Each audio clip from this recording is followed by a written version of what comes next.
I began gender transition at 16. I was lied to in a terrible way. Now I am seeking justice. My name is Prisha Mosley, and I'm a 25-year-old woman and a transitioner. Since childhood, I have struggled with my mental health. As is the case for many girls, my teen years were particularly difficult. Tragically, at age 14, I suffered from a sexual assault. At age 15, I was hospitalized for depression. By age 16, I was diagnosed with major depressive disorder, obsessive-compulsive disorder, and an eating disorder.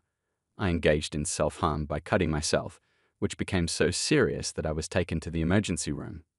Starting when I was 16 years old and continuing into my teen and young adult years, doctors and counselors set me on a path of medicalized gender transition.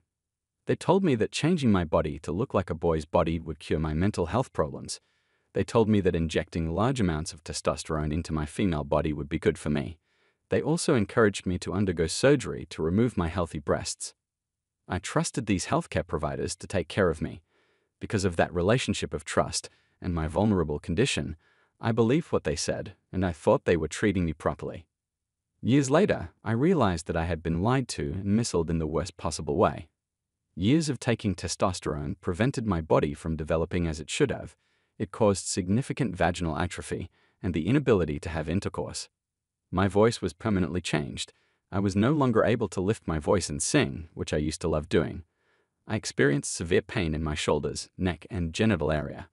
I do not know if I will be able to conceive and give birth to a child. As a result of breast surgery, I have to live without my breasts and I am unable to nurse a child, should I be able to conceive one. I have pain in my chest where my breasts used to be. This gender-affirming care was anything but. Instead of addressing my severe mental health issues and helping me feel comfortable in my feminine body, my doctors and counselors pushed me into the belief that damaging my body was the answer. It was not the answer.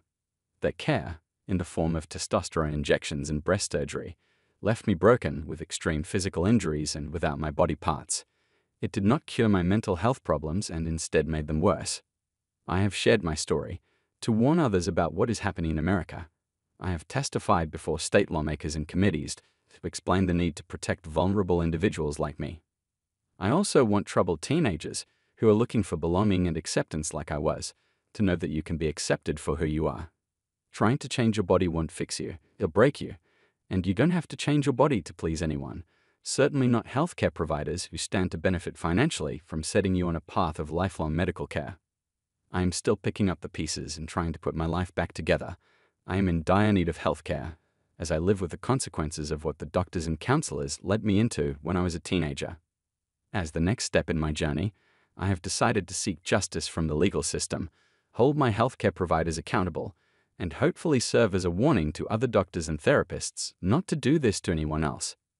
There are many teenagers out there struggling with their mental health like I was. They need to be supported, not given sterilizing medications, and have their healthy body parts removed.